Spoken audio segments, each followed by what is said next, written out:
नमस्कार साथियों, आप सभी का हमारा एजुकेशनल प्लेटफॉर्म नॉलेज टेक पर स्वागत है। प्रीवियस वीडियो हम लोगों ने जो भारत का महान्यायाधीश अटॉर्नी जनरल ऑफ इंडिया और राज्य के महाधिवक्ता है ना एडवोकेट जनरल ऑफ स्टेट के बारे में पढ़े थे। अब इससे संबंधित जो भी ऑब्जेक्टिव प्रश्न है ना, स्टेट पीसीएस हो, यूपीएससी हो या अन्य अदर एग्जामिनेशन जैसे रेलवे, एसएससी, बैंकिंग इत्यादि प्रश्न पूछे गए, उस पर हम लोग आज चर्चा करेंगे।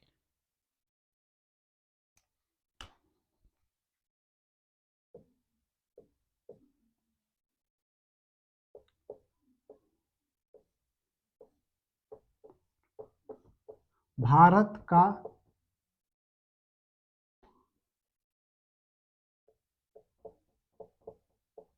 महान्यायवादी भारत का महान्यायवादी का उल्लेख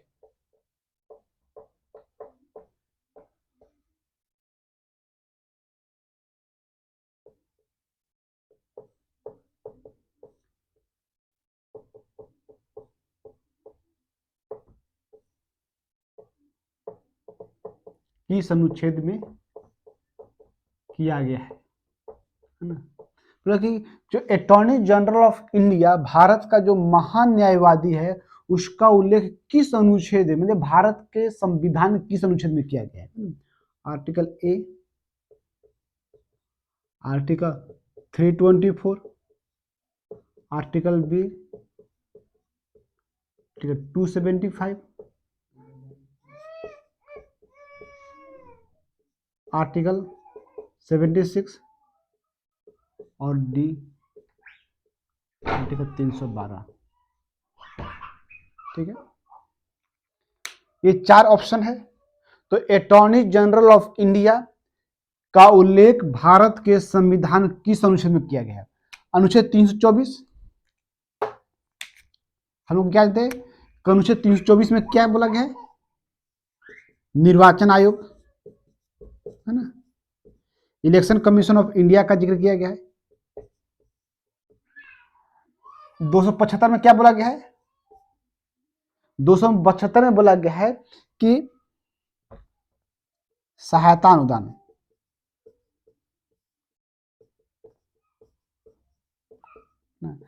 केंद्र सरकार द्वारा राज्यों को जो सहायता अनुदान दिया जाता है वित्त आयोग के अनुशंसा पर, इसका उल्लेख अनुच्छेद 275 में कहा गया है। 312 में क्या बोला गया है ना, राज्यसभा को स्पेशल पावर दिया गया है। किस लिए? नई अखिल भारतीय सेवा के पद सृजन के लिए। ठीक है, आर्टिकल 312 में क्या था कि राज्यसभा को यह अधिकार दिया गया है कि वो अखिल भारतीय सेवा के नए पद को सृजित कर सकते हैं। अब बचत 76, तो 76 ही है जिस 76 में ही उल्लेख महान्यायवादी का किया गया, अर्थात महान्यायवादी क्या होगा? भारत का एक संवैधानिक पद होगा, है ना। क्यों? क्योंकि इसका उल्लेख आर्टिकल 76 में किया गया है। दूसरा प्रश्न है, हम लोग यहां पर महान्यायवादी और महाधिवक्ता दोनों से संबंधित प्रश्न पढ़ेंगे ना।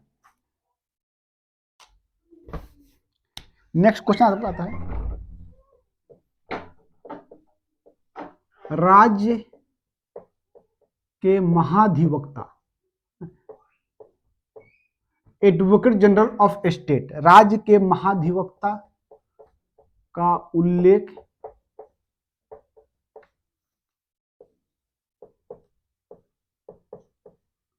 भारतीय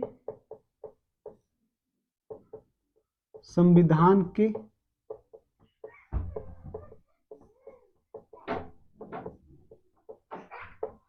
किस अनुच्छेद में किया गया है ना। अभी हम लोग पढ़े थे अटॉर्नी जनरल, तो अटॉर्नी जनरल का उल्लेख भारत के संविधान के किस अनुच्छेद में किया गया है? अनुच्छेद 76 में। जबकि बोला गया राज्य के महाधिवक्ता है, एडवोकेट जनरल ऑफ स्टेट का उल्लेख भारत के संविधान किस अनुच्छेद में किया गया है?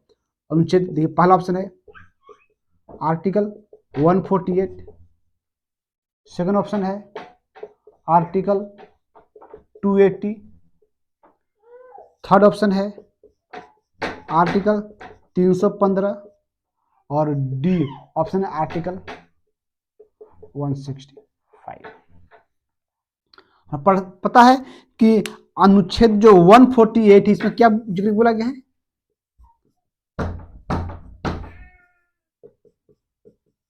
नियंत्रक एवं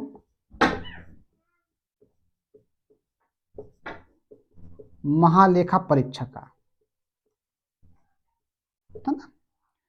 अनुच्छेद 148 में नियंत्रक एवं महालेखा परीक्षक का उल्लेख किया गया। जो 280 है उसमें वित्त आयोग का जिक्र किया गया है। इससे जो चार ऑप्शन है सबको चार चीज जानकारी हो रही है ना, चार चार चीज आपको तैयार होते जा रहा है ना। अनुच्छेद 315 है, इसमें संघ लोक सेवा आयोग,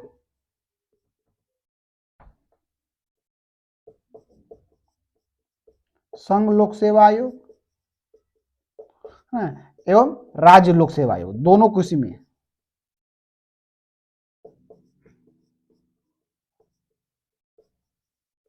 है ना। और 165 है जिसमें कहा गया है राज्य के महाधिवक्ता, एडवोकेट जनरल ऑफ स्टेट, 165 में है। नेक्स्ट क्वेश्चन देखिए,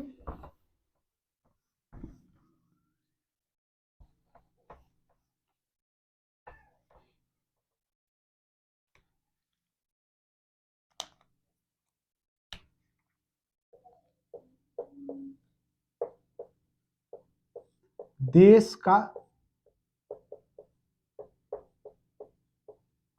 सर्वोच्च विधि अधिकारी कौन होते हैं?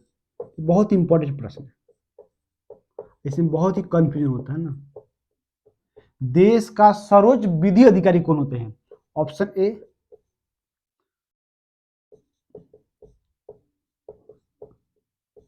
सुप्रीम कोर्ट के मुख्य न्यायाधीश,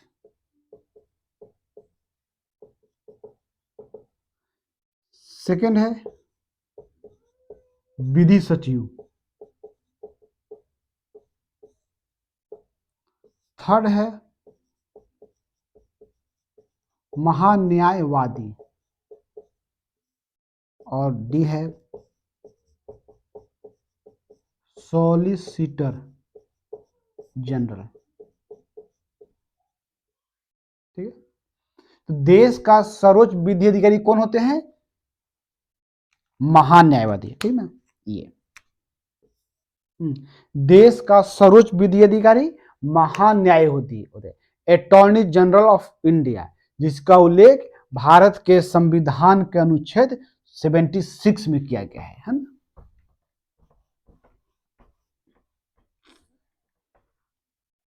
नेक्स्ट देखिए,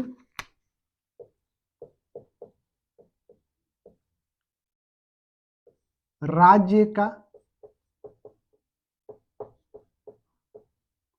सर्वोच्च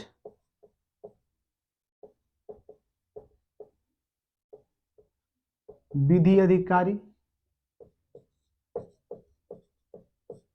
कौन होते हैं? राज्य का सर्वोच्च विधि अधिकारी कौन होते हैं? पहला हम लोग राज्यपाल ले लेते हैं, है ना। सेकेंड हम लोग विधि सचिव लेते हैं,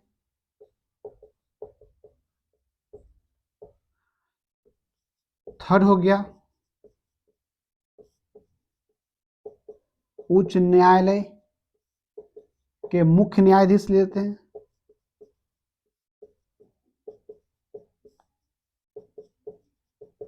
और डी लेते हैं महाधिवक्ता। ठीक है, तो जिस प्रकार देश का सर्वोच्च विधि अधिकारी महान्यायवादी होते हैं, अटॉर्नी जनरल होते हैं, ठीक उसी प्रकार राज्य का जो सर्वोच्च विधि अधिकारी होते हैं वो एडवोकेट जनरल होते हैं ना, महाधिवक्ता होते हैं। ठीक है,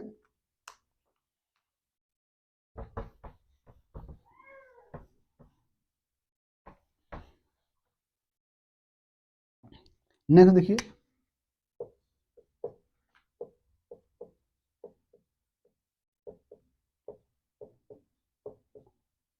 महान्यायवादी की नियुक्ति कौन करते हैं?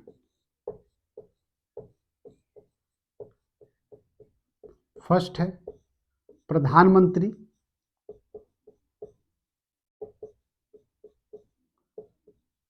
सेकंड है राष्ट्रपति, थर्ड है विधि मंत्री, और डी है संसद। तो पता है ना कि महान्यायवादी अटॉर्नी जनरल ऑफ इंडिया की नियुक्ति कौन करेंगे? प्रेसिडेंट ऑफ इंडिया, भारत के राष्ट्रपति करेंगे। ठीक है, इसी प्रकार यदि रहता महाधिवक्ता की नियुक्ति कौन करते हैं? नेक्स्ट देख लीजिए,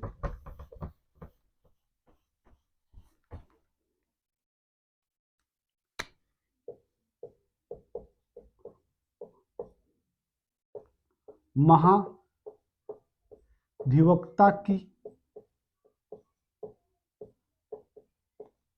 नियुक्ति कौन करते हैं?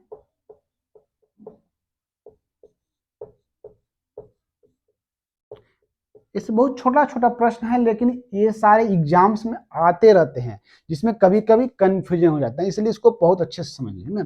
महाधिवक्ता की नियुक्ति कौन करते हैं? फर्स्ट है राज्यपाल, बी है मुख्यमंत्री,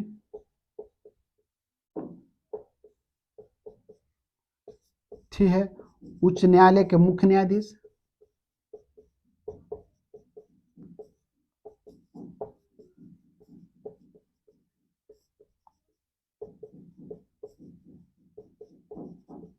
और डी है कानून मंत्री। ठीक है, तो ऑप्शन क्या हो जाएगा? महाधिवक्ता एडवोकेट जनरल ऑफ स्टेट कौन होते हैं? राज्यपाल करते हैं। तो महान्यायवादी की नियुक्ति राष्ट्रपति, महाधिवक्ता की नियुक्ति राज्यपाल। महान्यायवादी अपना त्यागपत्र किनको देंगे? राष्ट्रपति को। महाधिवक्ता अपना त्यागपत्र किनको देंगे? राज्यपाल को। ठीक है, नेक्स्ट,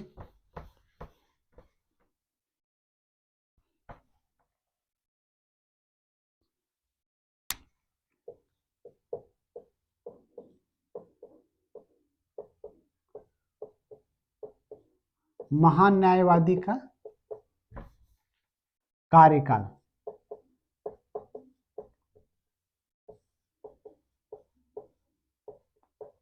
कितना होता है? ऑप्शन ए है 4 वर्ष, ऑप्शन बी है 5 वर्ष, ऑप्शन सी है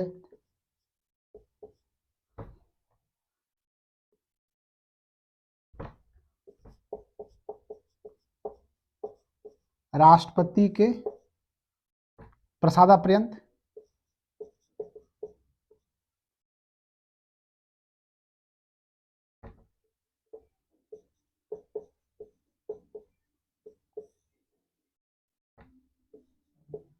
और ऑप्शन डी है 6 वर्ष।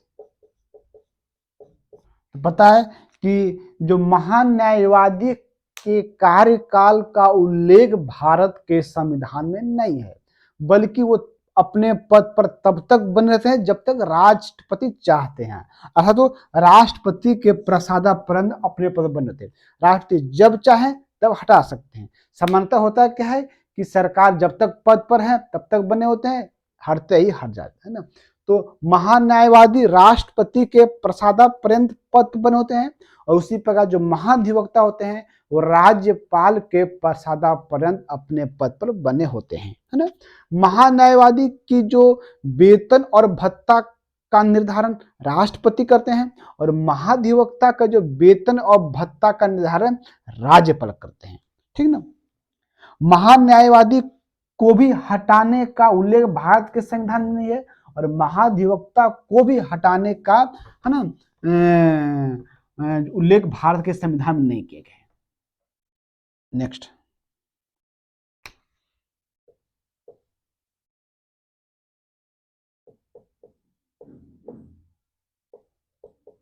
विधि संबंधी मामलों में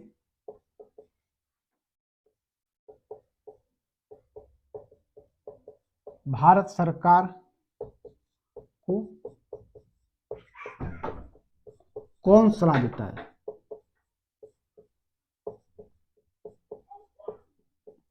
फर्स्ट, नियंत्रक एवं महालेखा परीक्षक।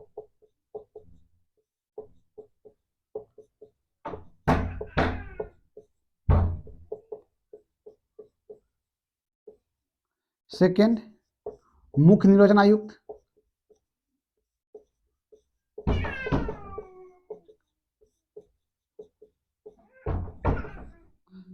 सी है महान्यायवादी।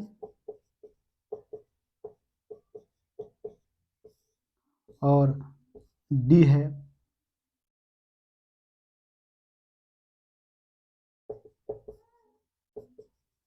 संघ लोकसभा का अध्यक्ष।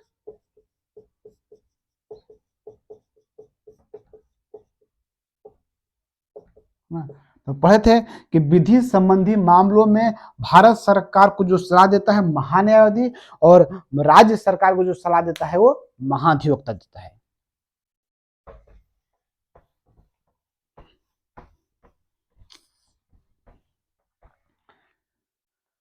अब हम लोग लास्ट प्रश्न की ओर बढ़ते हैं।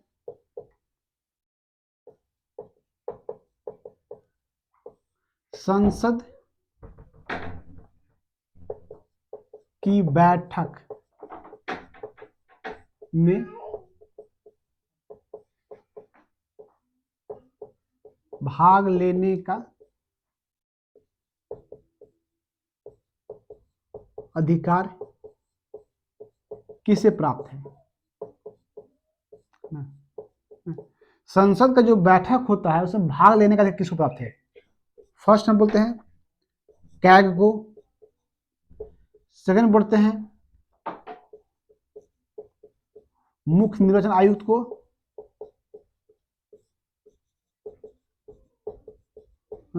सी बोलते हैं महान्यायवादी,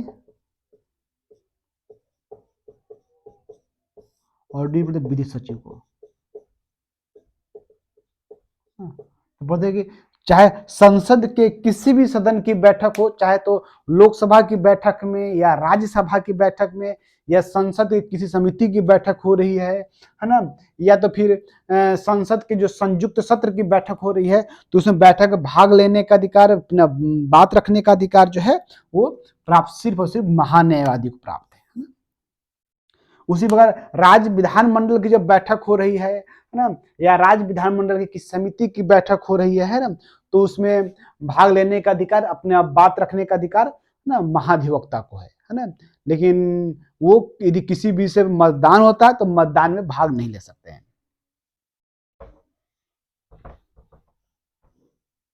इस प्रकार एक छोटा सा टॉपिक था ना, महान्यायवादी और महाधिवक्ता।